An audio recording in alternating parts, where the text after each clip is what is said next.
Hey yogi friends, Kit Kat here. Welcome to today's mini tutorial. I am sitting in double pigeon, which for me, up until recently, was a completely inaccessible shape. So how on earth did I get here? Fire log pose, aka double pigeon. I got here through practicing sleeping swan or pigeon pose, which targets a pyramid shaped muscle buried deep within the glutes called the piriformis.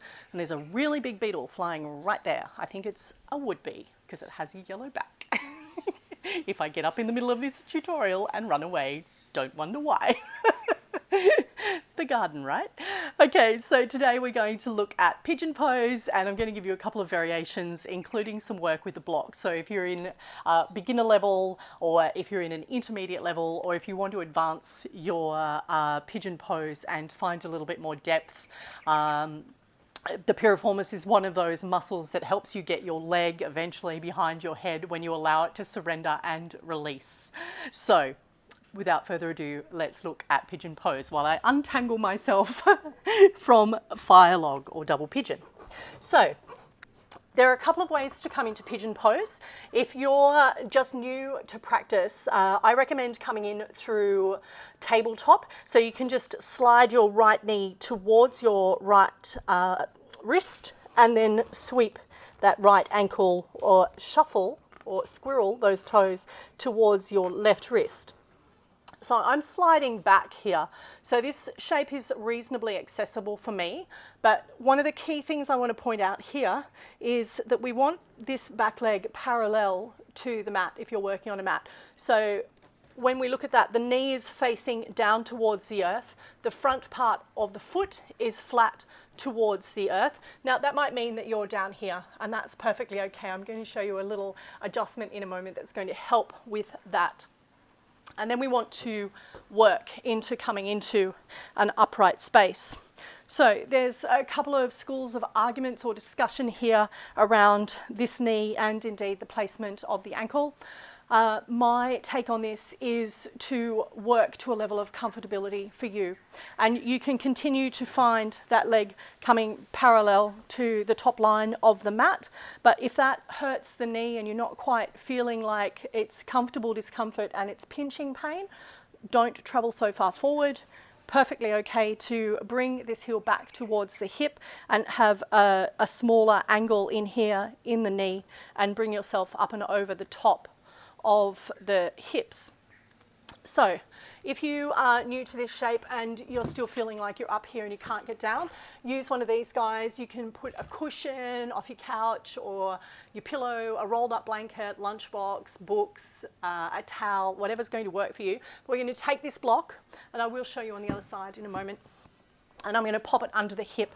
So under the hip of the bent leg, and it's really like almost like my glutes want to sit onto that block. Then I'm going to be able to find that that's more accessible because I don't have to get as deep into this front hip flexor stretch, and I'm still going to target the piriformis in the back of the leg. So in the back of the glutes, sorry, buried underneath those glutes. So you can play in this shape a little bit, and this is going to help you create some strength and turn the hamstring on at the back here. That's the second longest muscle in the body. You can flex the toes and lift up into that shape and just feel that deepen into the hip. So there's plenty of places to play when you are in pigeon pose. I'm just going to take this block out from underneath, drop my hip back down, and come into this upright shape. You can take a little twist here and walk it back in the other direction.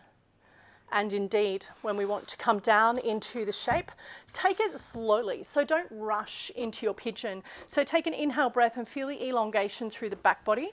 And as you exhale, you can start to surrender the upper body down towards the earth. And perhaps you're here today, and that's just enough for you, and you want to realign that shape and feel yourself more square to the front of the mat. If you're not all the way down onto the earth, a really good way to start that surrender is to bring a block under the forehead. So hands, palms plant either side, and you're just going to rest into the forearms and then bring the forehead down to the block. And you'll find that that's a really nice space to be able to surrender into the shape. So lifting up out, walking the hands back, and I'm just going to sweep that left leg around. This is a really good spot if you want to play with some abs here, some low boat, just saying, just saying. So the third variation is a little bit of a challenge. I'm challenged by it, which is great. I'm challenged by Pigeon on a good day, so it's all fun. I have 2 blocks for this particular shape, and I'm going to call this loaded pigeon. So because I'm going to load myself onto these blocks. So I've got one forward, and that's for my bent knee, and this is for the foot of my bent knee. So if I come into pigeon, in this particular variation, I'm going to come from downward facing dog so that my knee is already elevated. I'm going to inhale and lift, come forward into this, I'm a little bit far away, shape. Foot comes down to that front block, knee comes down to the second. So if you are playing in this space, don't be afraid to adjust and find that really nice, juicy spot. And I've got a pole right there and there's some ants, that's pleasant.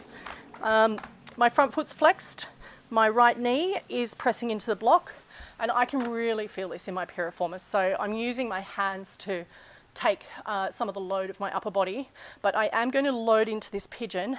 I'm going to drop my upper body down on the exhale, inhale and lift it back up. I'm going to do that 2 more times. Exhale, lower down. Try and find a little surrender there, even though it's tough. Inhale, bring it up. 1 more time, exhale, lower down. You can stay down if you can cope with that. And then inhale, coming back up. Pressing my hands, tucking that back foot, lifting up and out and pressing back. Now, I'm really feeling that in my glutes. So coming down into my downward facing dog and just finding a little bit of movement in the hips and coming back down to tabletop. So I'm just going to quickly run through that placement so that you can see it from the other direction. So in this first variation of Pigeon Pose or Sleeping Swan, if you're in that beginner level, we're going to come in from tabletop, slide the left knee to the left ankle, squirrel that around, and make sure that this back leg remains square to the hips and parallel with that back leg to your mat. And remembering that it's not important to have this leg parallel to the mat, it's around comfortability. And we want to feel comfortable discomfort. We don't want to feel pinching or squealing pain. So find that comfortable discomfort. If you are not able to get this glute down to the earth, blocks, yay blocks. If you don't have a block, remember cushions, towels, pillows, whatever is working. And you know, you can even find a little bit of balance here is going to help you lift a little bit further into that upright space and open up through the piriformis and the hip.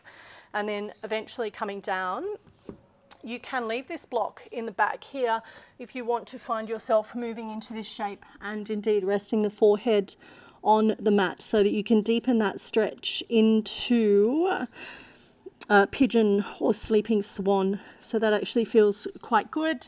And remembering that you can have a little bit of play in that space with some twists and also activation of the hamstring by flexing through that elongated leg and pulling that heel into the butt. I'm coming out of this shape and sweeping that leg around. We can move into some Navasana and indeed some low boat, come back just because that's always a fun shape to play in. I'm going to move into my loaded pigeon. So I'm coming into this loaded pigeon from downward facing dog, and I've got my blocks kind of set up here. I may have to move them around a bit. Inhale, lift that back leg, sweep it through. It's not going to be a sexy entry, but it's reasonably functional. And here I am, back leg elongated. This side's slightly more flexy, I think, than the other side. Maybe I can push that left heel further forward. Oh yeah, that's it. And I'm going to load that pigeon up, dropping the body weight down. Inhale, lift. Exhale, drop it down. Inhale and lift. Exhale, drop it down. If you want to hold and surrender here in this loaded space. inhale and lift up, tucking my back toes and lifting up into my downward facing dog, rearranging my blocks. And giving my butt a bit of a stretch. So now, because I've really opened up into that piriformis, I can find my way into fire log pose. If my anklet hops out of the way, it's buried underneath my tights there. Popping my left foot on top of my right, and then moving into double pigeon or fire log pose. So there you have it, my friends. Sleeping swan or pigeon pose, 3 different levels there. Remember to play in the space, take it slowly. There's no rush to get into an asana, to get into a shape. If you connect with the breath and you move slowly but surely with the breath into that shape, you're going to allow the body time to adjust and find its way in there and release. So if you're rushing like a bull at a gate into your asana, that's where you can create injury because you're not connected to the breath, you're not moving with the breath and moving through the shape into the next shape. So take your time, connect to the breath and play in pigeon. Namaste, my yogi friends, and I will see you on the next tutorial. Have a great day.